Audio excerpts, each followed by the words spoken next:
เนาะจุดตอนเช้าทำตั้งเยอะครูมันไม่ได้ทำกันไปเสก ไม่ใช่ไว้ไม่ใช่ อ้าวตัดไปเอาอันนี้มันไม่แห้งสนิทหรอกเธอลองเป็นใบกิ่งไม้เป็นหญ้าอะไรเงี้ยจะได้กิ่งไม้เล็กๆมันจะแห้งสนิทกูฟังเผาไปสักพักหนึ่งมันก็ดับเตรียมความพร้อมอะไรถ้าอย่างนั้นมันจะแห้งค่ะ อันนี้มันในนี้เปียกจะเอามาทำอะไรไม่เป็นหรอกกินเป็นอย่างเดียวถ่ายจะเอาไปมาไหนทีนี้เราก็มาทดลองโดยการวิธีการหนึ่งนะฮะโดยใช้ถุงพลาสติกนะฮะเราก็ใช้ถุงพลาสติกแล้วก็เราใช้ใบไม้กิ่งไม้ที่มันแห้งๆนะฮะใส่เลยทับเลยใส่เลยทับเลยนะฮะตอนนั้นนะฮะมาแม่อย่าไปตั้งท่ามกลางสายลมและแสงแดดไปด้วยนะคะ ตั้งแต่เช้าแล้วเนี่ยหลังต้องพกกระติกกระดาษมาด้วยนี่ถ้าครูไม่เอามากระติกคุยอีกเมื่อเช้ามันยังจุดติดครูไปนั่งลุ้นจนครูทนไม่ได้นะครูต้องจะแกะออกงานใหม่เลยแล้วมันหาเรื่องปรบมือให้มอหนึ่งเลยค่ะจุดไฟติดแล้วในลำดับต่อไปเราก็ทำการเอาใบกะเพรานะครับใส่เข้าไปในกระทะของเรานะฮะ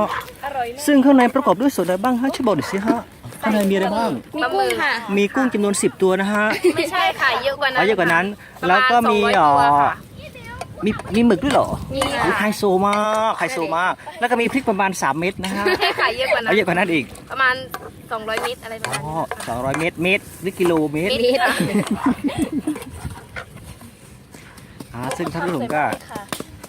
มก็นั่งรอดูเพื่อรู้สึกว่ามันรสชาติมันจะเป็นอย่างไรนะฮะใส่ซอสยัง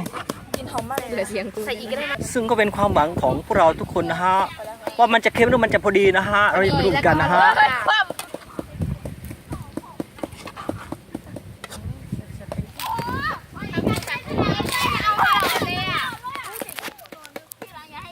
เจเนต้าทำไมเธอกล้าที่จะใส่แบบนั้นถ้ามันร่วงขึ้นมาทำไงวะกูก็ตกใจแทนเองไม่ใช่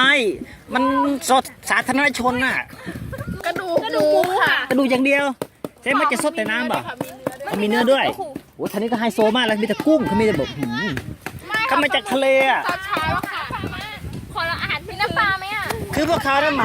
ากุ้งเหมาอะไรแจกเหมาตลาดไทยมาเลยอ่ะที่นี่อ่ะแต่ต้องดูว่าวันพรุ่งนี้เขาจะท้องเสียไหมโอ้โหอยากกินหวานจนพอแล้วพูดหวานรวมยังไม่ได้ปรุงเครื่องเลย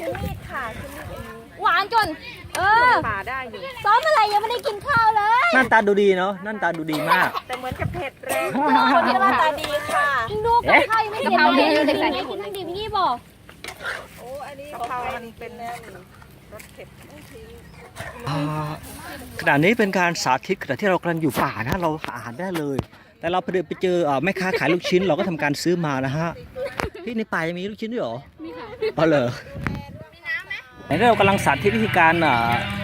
อะไรนะลูกชิ้นนะฮะแต่หุงข้าวยังข้าวเก่าค่ะข้าวเก่ามันตอนเที่ยงแต่ว่ามันยังสุกอยู่นะใช่ไหมโอเค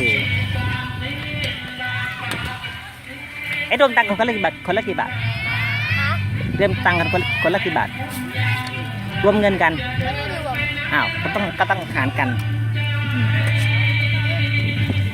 พรุ่งนี้จะเป็นเมนูอะไรครับวันพรุ่งนี้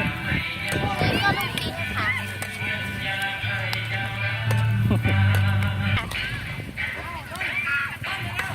เสื้อดำเลยต่อไปนี้เป็นการสาธิตวิธีการหน่อยชิมว่ารสชาติเป็นยังไงนะครับอะไรพวกกูไหนดิไหนทำมาเลยเอาหาของครบไปยังหาของอะไรไม่ใช่จะเป็นยังไงนะน้ำจิ้มอะไรของพูดจริงโอ้ครูคะใช้ได้แต่เค็มไปนิดหนึ่งแต่เค็มเรากินกับข้าวมันจะพอดีใช่เพราะว่าอร่อยเฮ้ยแปลข้าวมากินบ้างเอ้าสุกแล้วเหรอ